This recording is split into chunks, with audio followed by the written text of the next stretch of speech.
Israel नहीं जा सकते हैं इन 5 देशों के नागरिक, पासपोर्ट ही कर रखा है बैन। इजराइल को आज भी यह 5 देश मान्यता या फिर स्वीकार ही नहीं करते हैं। अगर आप जानते हैं वो देश तो कमेंट में जरूर बताएं, यदि नहीं तो वीडियो में बने रहें। दरअसल 5 देशों में से कुछ ने तो इजराइल की यात्रा पर ही बैन लगा रखा है और पासपोर्ट पर भी बैन। ये 5 ऐसे देश हैं जिसके पासपोर्ट पर इंसान इजराइल की यात्रा नहीं कर सकता है, जिसमें पहला देश ब्रुनेई, यहाँ के नागरिकों को इजराइल जाना सख्त मना है। दूसरा देश इराक, यहाँ के भी नागरिकों को इजराइल जाना मना है। तीसरा देश ईरान, इस देश के भी नागरिकों को इजराइल जाना सख्त मना है। चौथा देश बांग्लादेश, बांग्लादेश ने पहले ऐसा ही लिख रखा था लेकिन हाल ही में उसने इसे हटा दिया। और 5वां देश पाकिस्तान, यह तो अपने पासपोर्ट पर ही लिख रहा है कि यह इजराइल के लिए मान्य नहीं है। आप लोगों ने दुनिया में 7 अजूबे हैं ये तो बहुत सुना होगा, जिसमें एक अजूबा ताजमहल भी है, मगर क्या आप जानते हैं वो और 6 अजूबे कौन कौन से हैं? अगर हाँ तो कमेंट में जरूर बताइएगा, यदि नहीं तो वीडियो में बने रहें। पहला अजूबा ताजमहल, ताजमहल भारत के आगरा में स्थित है। दूसरा अजूबा the great wall of China, यह चीन की विशाल दीवार है। तीसरा अजूबा कोलोजियम, यह इटली के रोम में है और इसे रोमन साम्राज्य में बनवाया गया था। चौथा अजूबा क्राइस्ट द रिडीमर, यह ब्राजील के रियो डी जेनेरो में है। 5वां अजूबा गीजा के पिरामिड, यह मिस्र में स्थित है, जिसकी ऊंचाई 139 मीटर जो पहले 146 मीटर थी। छठा अजूबा पेट्रा, ये जॉर्डन का ऐतिहासिक शहर है, ये पत्थर से तलाशी गई इमारतों के लिए मशहूर है। और 7वां अजूबा माचू पिच्चू, दुनिया के 7 अजूबों में शामिल माचू पिच्चू पेरू में इनका सभ्यता से संबंधित ऐतिहासिक स्थल है। 5 ऐसे पेड़ जो सांपों को अपनी ओर आकर्षित होने पर कर देते हैं मजबूर। ऐसा क्या खास है इन पेड़ों की जिसकी वजह से सांप इनकी तरफ खींचे चले जाते हैं? चलिए जानते हैं। पहले नंबर पर है सैंडलवुड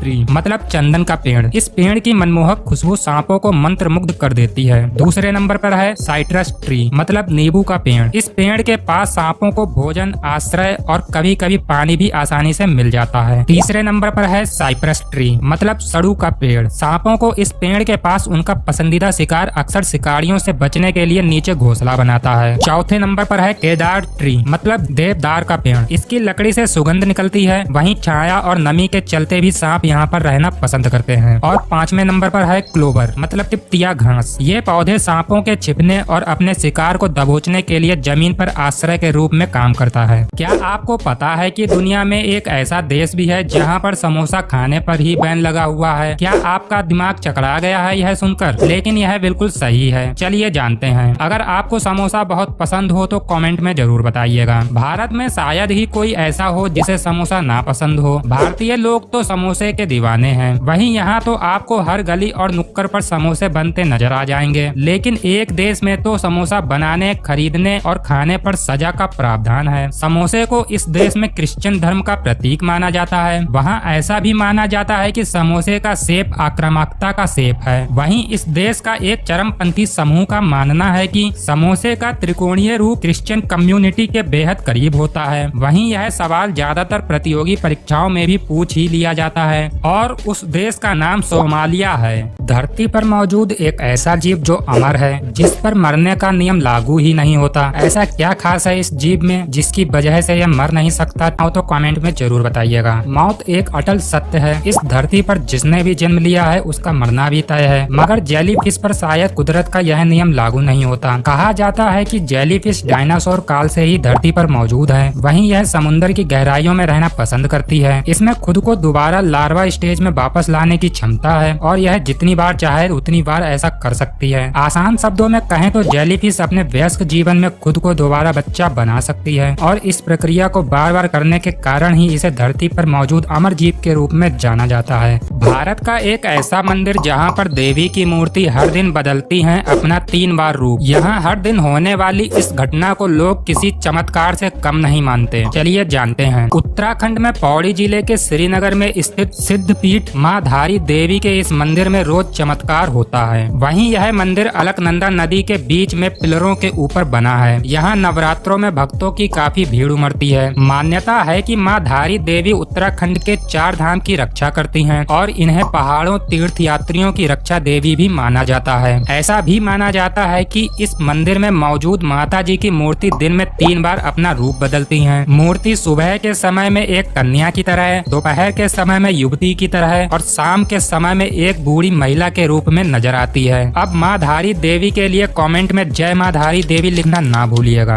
वो ऐसे 5 जीव जो गिरगिट से भी काफी तेज बदलते हैं अपना रंग, कौन से हैं वो जीव चलिए जानते हैं। जब कभी भी हमें रंग बदलने वाले जीवों का ख्याल आता है तो दिमाग में सबसे पहले गिरगिट ही समझ में आता है, क्योंकि गिरगिट ही रंग बदलने में माहिर होते हैं। लेकिन ऐसा नहीं है, कई जीव जंतु ऐसे भी हैं जो रंग बदलने में गिरगिट से भी तेज हैं, जिसमें पहला पैसिफिक ट्री फ्रॉग। यह उत्तरी अमेरिका में पाया जाता है, जो खतरा महसूस होते ही अपना रंग बदल लेता है। दूसरा मिमिक ऑक्टोपस, प्रशांत क्षेत्र में पाया जाने वाला ये जीव किसी भी परिवेश में अपना रंग बदल लेता है। तीसरा सी हॉर्स, ये समुद्री जीव न केवल डरने पर ही बल्कि अपनी भावनाओं के इजहार के दौरान भी अपने रंग को बदल लेता है। चौथा स्कॉर्पियन फिश, यह मछली शिकारी से बचाव के लिए अपने रंग को बदल लेती है। और पांचवा गोल्डन टॉर्टोइज बीटल, जब कभी कोई इसे छूने की कोशिश करता है तो यह तुरंत अपना रंग बदल लेता है। क्या आपको पता है कि ताजमहल की मजबूती के पीछे कुएं और एक खास किस्म की लकड़ी है? कैसे किया गया है इन चीजों का इस्तेमाल, जिसकी वजह से ये आज तक ठीक वैसा ही अपनी मजबूती पर बरकरार है? चलिए जानते हैं। ताजमहल का दीदार करने देश से ही नहीं बल्कि दुनिया भर से टूरिस्ट यहाँ आते हैं। वहीं शाहजहां ने ताजमहल को खास वास्तुकला की वजह से यमुना नदी के बिल्कुल किनारे बनवाया था। इतिहासकार बताते हैं कि ताजमहल की नींव में 1 या फिर 2 नहीं बल्कि 50 कुएं बनाए गए हैं और इमारत का पूरा वजन इन कुओं पर ही टिका है। इन कुओं को बनाते वक्त इसमें आबनूस और महोगनी की लकड़ियों के खास किस्म के लट्ठे डाले गए थे। कहा जाता है कि अंदर की लकड़ी को जितनी नमी मिलेगी वो उतनी ही मजबूत रहेगी, जिससे नींव मजबूत बनी रहेगी। यदि ताजमहल के पास में यमुना नदी नहीं होती तो लकड़ियों को मजबूती नहीं मिलती और ताजमहल इतने वर्षों तक नहीं चल पाता।